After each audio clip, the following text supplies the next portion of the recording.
Baxcan bu qamaşdırdı, bax. Məndən yekədir. Və belə balacalar da var, xırdalar da var, görsünüz. Bax, irilər, iri.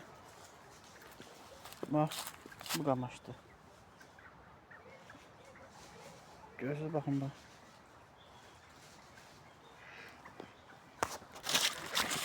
Bunlar xırdalardır. Bunlar hələ çatmır.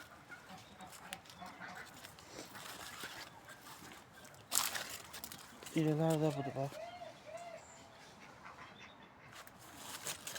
Mənim boyum 1.60'dır. Məndən hardasa 1.70 santim zaten hündürdülər.